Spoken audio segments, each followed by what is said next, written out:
جو پروپیگنڈا کیا گیا، جو ایک بیانیہ بنایا گیا کہ یہ جو موجودہ چیف جسٹس ہے ہمارے جناب محترم قاضی فائز عیسیٰ صاحب، شاید ان کو تقرر کرنے کے لیے کیا جا رہا ہے. میں آن ریکارڈ یہ بات کر چکا ہوں، آج پھر دہراؤں گا، امانت ہے میرے پاس. میری آفیشیل کیپیسٹی میں ان سے 3 ملاقاتیں ہوئیں ان 6 مہینوں میں. انہوں نے ہر دفعہ مجھے کہا کہ وہ کسی قسم کی ایکسٹینشن میں انٹرسٹڈ نہیں ہیں، وہ اپنی مدت پوری کر کے چلے جائیں گے. آپ اگر ٹینیور مقرر کرنا چاہتے ہیں، کوئی پینل مقرر کرنا چاہتے ہیں، کوئی نئی عدالت بنانا چاہتے ہیں، کچھ بھی کرنا چاہتے ہیں تو وہ میرے بعد لاگو ہوگا. میں ایکسٹینشن کے حوالے سے، ٹینیور والی ایکسٹینشن کے حوالے سے میں اس میں انٹرسٹڈ نہیں ہوں. جناب چیئرمین، سپریم کورٹ میں آئینی بینچز کے حوالے سے اس میں امینڈمنٹ پرپوز کی گئی ہے تاکہ جو سپریم کورٹ کی اوریجنل جورسڈکشن ہے، جس کا ماضی میں بے تحاشا غلط استعمال ہوا ہے، میں یہ ہمت کر کے جرت کر کے یہ بات کہوں گا اور افسوس کے ساتھ کہوں گا، اور پرسن ٹو پرسن فرق پڑا ہے کہ ایک چیف جسٹس صاحب آئے، انہوں نے دروازے کھول دیے اور سینکڑوں کی تعداد میں سو موٹو کیسز جو ہیں ان کی یلغار ہو گئی عدالت میں. کچھ ادوار ایسے بھی آئے جن میں بالکل امن رہا. فیصلوں میں ہم نے دیکھا کہ تضاد آیا. سر، 184 کے اختیار کو استعمال کرتے ہوئے اور دیگر آئینی اختیارات استعمال کرتے ہوئے میں معذرت کے ساتھ یہ کہنے سے نہیں رکوں گا کہ ہماری عدالت عظمیٰ نے کروڑوں پاکستانیوں کے الیکٹڈ وزرائے اعظم کو گھر بھیجا. جناب شکار ہوئے قائد مسلم لیگ نون میاں نواز شریف صاحب کو جس طرح سے بھجوایا گیا گھر. آئینی طریقہ آرٹیکل 95 میں ہے وزیر اعظم کو رخصت کرنے کا، اور ہم نے وہ اختیار کیا اور ووٹ کی طاقت سے وزیر اعظم تبدیل کیا ہم نے 2022 میں. لیکن اس عدالتی طریقے کو ہم نہیں مانتے. یہ بند دروازوں کے پیچھے جو معاملے ہوتے ہیں ہم انہیں نہیں مانتے.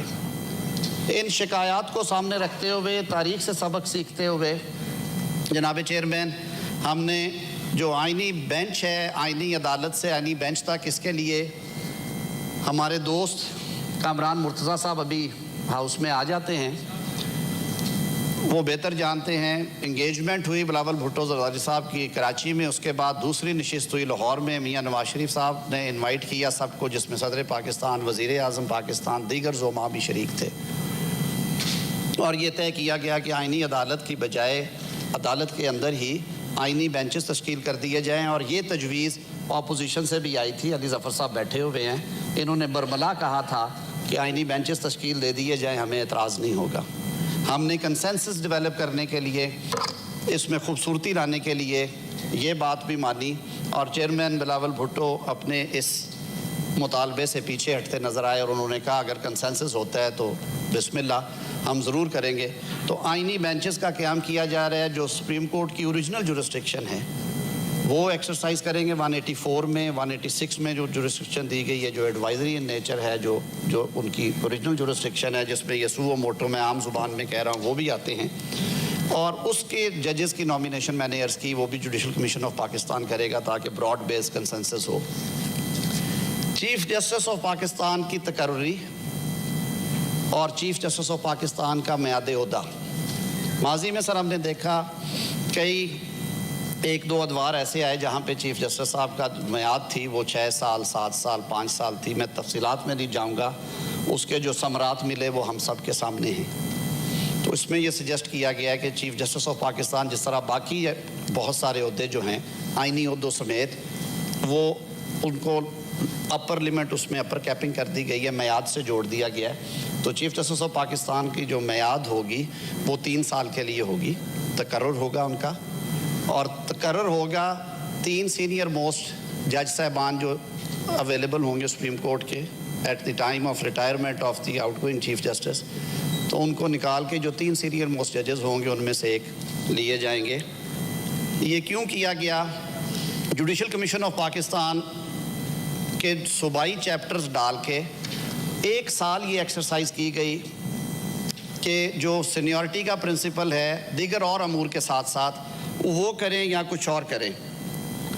تو اس سامنے رکھتے ہوئے سر اس میں یہ طے کیا گیا کہ ہائی کورٹس میں पहले 3 जजेस में से एक का तकर्रुर किया जाएगा चीफ जस्टिस के लिए, और सुप्रीम कोर्ट की अगर कोई वैकेंसी आती है तो भी 3 सीनियर मोस्ट में से कंसिडरेशन होगी। और हमने उसका अमली मुज़ाहरा किया, लाहौर की अपॉइंटमेंट्स फर्स्ट 3 के प्रिंसिपल पे हुई। तो इसको मैं समेटते हुए ये अर्ज़ करूँगा कि चीफ जस्टिस पाकिस्तान की तकर्री भी अब सीनियर मोस्ट की बजाय 3 सीनियर मोस्ट के दरमियान होगी, और उसको तकर्रर वज़ीर आज़म साहब ने ये इख्तियार छोड़ा, ये इख्तियार पार्लिमान को दिया, और एक 12 रुकनी पार्लिमानी कमेटी तश्कील दी गई जो प्रपोज़ की गई है, जिसमें अपोजिशन और हुकूमत शामिल है। वही फार्मूला जो हम पहले करते हैं, जैसे इलेक्शन कमीशन है, बाकी जगह हैं। यहाँ पे हमने उन्हें कहा कि वो मुतनासिब नुमाइंदगी के तहत पार्लिमानी लीडरान उनको अपॉइंट कर देंगे, और वो 2/3 2 तिहाई अक्सरियत से,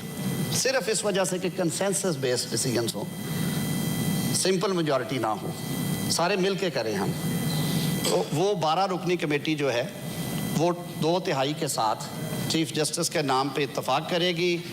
पहले नंबर पे करते हैं तो वज़ीर आज़म साहब वो समरी भिजवा देंगे सदर साहब को, दूसरे नंबर पे करते हैं, तीसरे पे जाते हैं, सो ऑन, तो वो इस तरह से हो जाएगा। एक बहुत बड़ा काम हुआ सर, हमारा बहुत बड़ा चैलेंज है एनवायरनमेंट का इस वक्त। ये मेरे ख्याल में हम वो जनरेशन है, अगर हमने कुछ ना किया तो शायद ये प्लेनेट हमें माफ़ ना करे।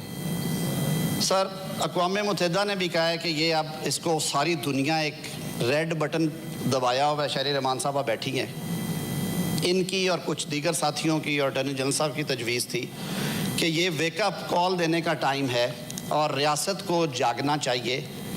जनाब चेयरमैन 9A आर्टिकल का इजाफ़ा किया गया है, और ये फंडामेंटल राइट के तौर पे इसको एक्नॉलेज किया गया है कि जो every person shall be entitled to a clean, healthy and sustainable environment.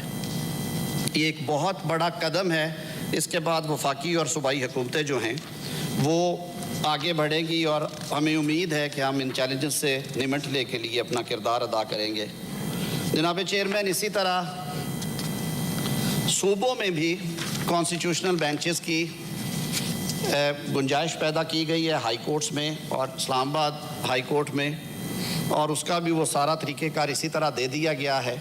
उनका तकर्रर भी जुडिशल कमीशन ऑफ पाकिस्तान करेगा, लेकिन सूबाई खुद मुख्तारी को सामने रखते हुए, हालांकि ये वफाक का राइट है इस पर इनेक्ट करना, इसीलिए हम कर रहे हैं। सूबों को हमने कहा है कि अगर आप ये तरीक़ाकार अपनाना चाहें तो उस सूबे की सूबाई असम्बली टोटल मेंबरशिप के 51% के साथ, और इस्लामाबाद हाई कोर्ट के केस में जो पार्लिमान है हमारी, वो 51 वोट्स के साथ ये रेजोल्यूशन पास करेगी, और वो तरीक़ाकार अपना लेंगे।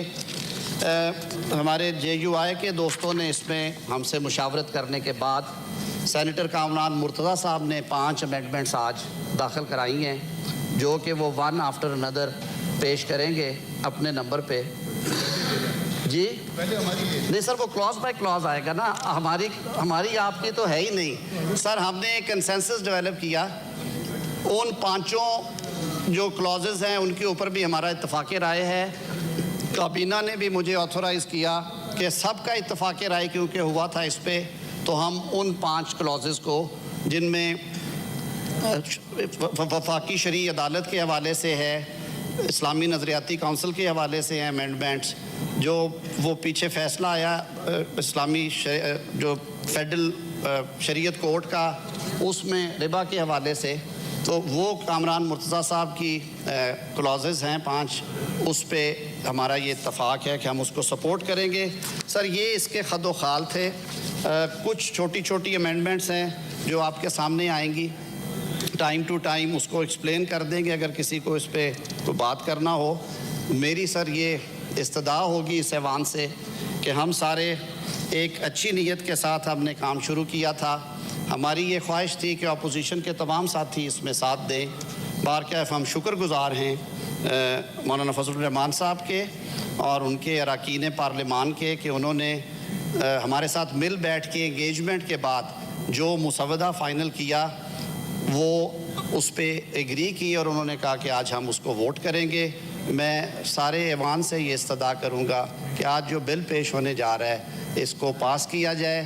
पाकिस्तान के निज़ाम इंसाफ को सुस्त रवि से निकालने के लिए, आम आदमी को इंसाफ फराहम करने के लिए जल्द और सस्ता इंसाफ फराहम करने के लिए और शफाफियत लाने के लिए ये चीज़ें की गई हैं। वज़ीर आज़म ने, हुकूमत ने अपने कई इख्तियारात छोड़े हैं इस पे, लेकिन पार्लिमान को, इस ऐवान को मजबूत किया है। और मुझे ये कहने में कोई शक शुबा नहीं है कि फ्रेमर्स ने जब कॉन्स्टिट्यूशन बनाया था तो आर्टिकल 239 में एक मैकेनिज़्म दे दिया था कि आईनी तरमीम 2/3 अक्सरियत से होगी, और इसमें यह भी लिख दिया था कि फॉर रिमूवल ऑफ डाउट्स हम ये कह देते हैं कि पार्लिमान के इख्तियार पे कि वो कॉन्स्टिट्यूशन में कौन सी तरमीम कर सकती है या कौन सी नहीं कर सकती, कोई कदगर नहीं है। ये वो ऐवान है जो आइन बनाया जिसने, और इसी ऐवान को ये इख्तियार है कि वो आइन में तब्दीली करे, तहरीफ करे, एजाद करे। बहुत शुक्रिया जनाब चेयरमैन।